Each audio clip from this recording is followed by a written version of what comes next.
Hello guys. Welcome to Diablo the Primordial. This video is the continuation video after World's Strongest Magic.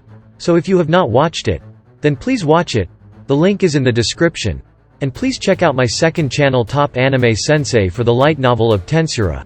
So without any further delay, let's start. But before we start, please like, subscribe and press the bell icon so you don't miss the updates. The giants continue their attack without minding the death of their comrades. Those who avoided instant death regenerated from their damage with their transcendence regeneration like it was nothing. They didn't show any behavior indicating that they mind about their decrease in number. Their appearance is very eerie and aroused fear to those who opposed them. But that's in case the people who fight them had a sense of fear. Adelman and co are fed up after seeing the attitude of Dragule's army. Good grief. Do those people didn't feel fear? Not at all, I guess. Usually when thinking about countermeasures, they should have pulled back immediately. Looking at each other's face, the two nod in agreement of each other's thoughts. Should we fall back?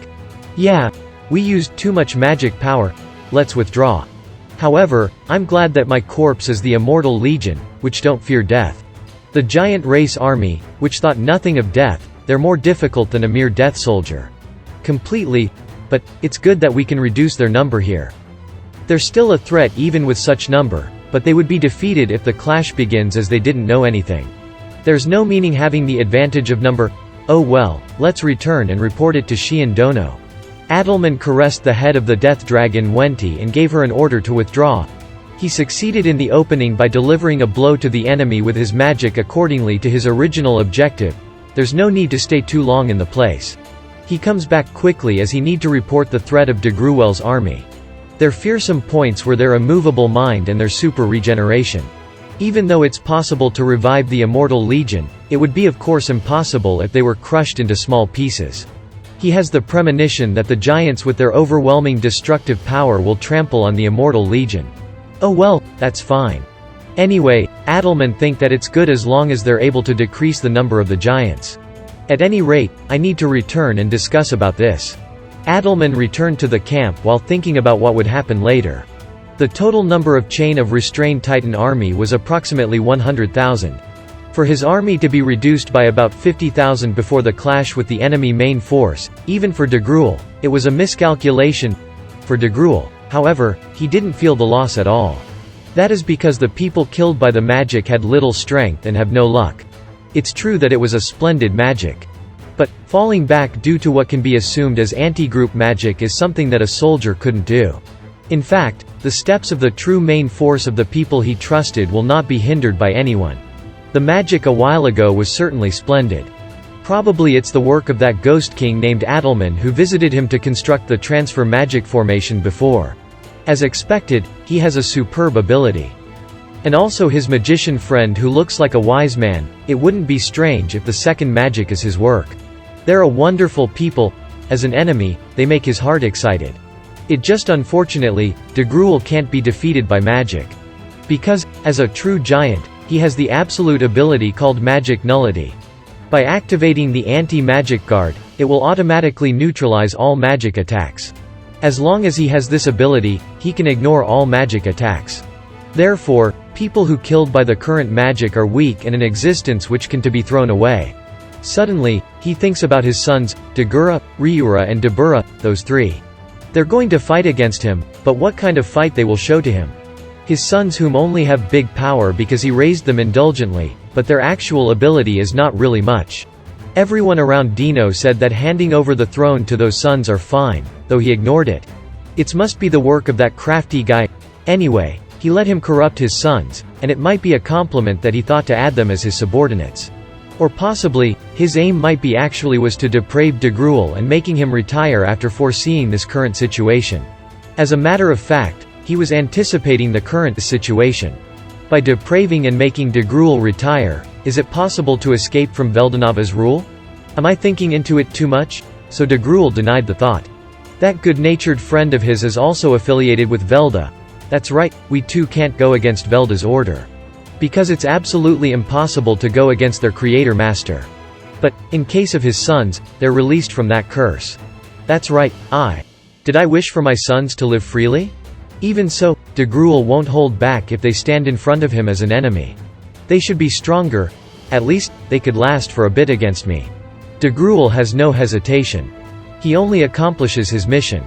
And so, the power of the giants sweep over this battlefield. Dragule's forces continued marching forward.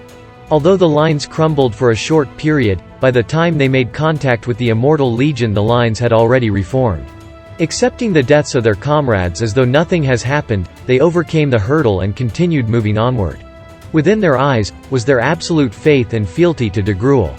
The giants marched onwards, embodying the statement, "There is nothing to fear." 2 hours after the battle started. The battlefield had fallen into a stalemate.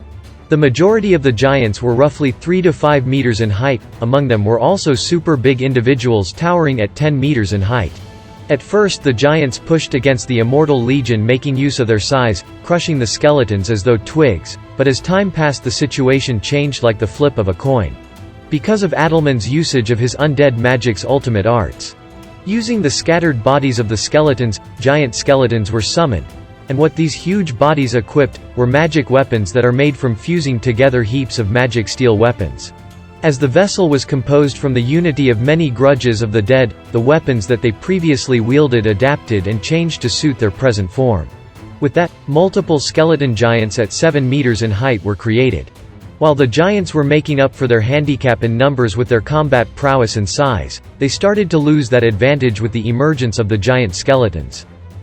The Immortal Legion was clad in a holy aura, with heal rain, which would normally burn them to cinders, being cast over them by Adelman. This gave a new meaning to the word, undying. They would recover on the spot, no matter how much they get battered and broken. But, the giants weren't losing out either. Whatever injuries that are inflicted upon their bodies, as long as it isn't fatal damage, they will steadily regenerate and recover. As neither side has been losing numbers, the situation was just a back and forth of them trading blows. So, what's the plan now? On the outer walls, which have been enchanted with a barrier which prevents intrusion from monsters, was Xian, standing atop the highest point and viewing the battlefield with a bird's eye view. Due to Adelman and Gadra's great magic attack, their forces now outnumber the enemy 3 to 1. At first they thought they might be able to achieve an overwhelming victory, but according to Adelman's report, the giants showed no fear. Then he reported something even more troublesome, their super regeneration. Though the Immortal Legion has stopped getting knocked around, the number of casualties for the giants was lower than expected. While the big giants are busy fighting the giant skeletons, the Death Knights would move in to finish a foe. That was the plan of action they decided upon, but it was still easier said than done. Though Xian's elite guard, the Terror Knights, were kept in reserve, Xian came to the conclusion that even if they were to be mobilized, they wouldn't be able to make much of an impact on the battlefield with their fear-inducing abilities. The reason was obviously because there won't be much of an effect on enemies that don't feel fear. Chances are the effects would be easily resisted. This is troublesome, Xian thought, as she bit her lip. Shortly after the battle started, they had a brief strategic meet with Adelman, who just returned. As they can't count on their advantage in numbers, they decided to probe the enemy for information by making use of the Immortal Legion's undead property. It was a conservative move, but for the sake of discerning the enemy's capabilities, they reached the consensus of avoiding a full-scale clash at the very beginning. In addition, there was a point of concern that Gadra spoke of. I found it to be a little perplexing. How did they disperse the nihilistic hazard? To me, it looked as though they were nullifying the magic. That was what he said. As he has spent all his energy and was unable to cast another volley of great magic, it was his intuition as a great magic user that gave him the feeling that something was amiss. The meteor attacks also didn't cause as much damage as was expected, but it was how unnaturally his nihilistic hazard was dispersed that really gave rise to his suspicions. It might just be him imagining things, but it's better to take note of this. It's not like Xian could use magic, but attacks that made use of energy could be affected too. It was expected to at least be wary in case it really happens. Xian was observing the battlefield, as she thought of such details. Standing by behind her, were Dagura, Ryura and Dabura. What they were looking at, was an individual who looks like a commanding officer of Dragul's forces, who was locked in a duel with Albert. The officer wielded a great sword like it was part of his body. He showed great pride in his strength, setting him apart from his peers. It looks like Albert is the only one able to stand up against him. The man moved nimbly and skillfully, uncharacteristic of his bulky build at 3 meters in height. Seeing as he is up against the ultra first-class swordsmanship from Albert, him being able to battle toe-to-toe with Albert was abnormal as it is. What a strength, to think there would be a warrior who lives by the sword among the giants. Right, that's our old man's adjutant, Uncle Grasword. Dragule answered, from hearing what Xian muttered. Grasword, an ultra first-rate two-handed sword user, and the second in command of the giant forces. Though his total energy levels are lower than Dragule, it is said that his swordsmanship is at a higher level instead.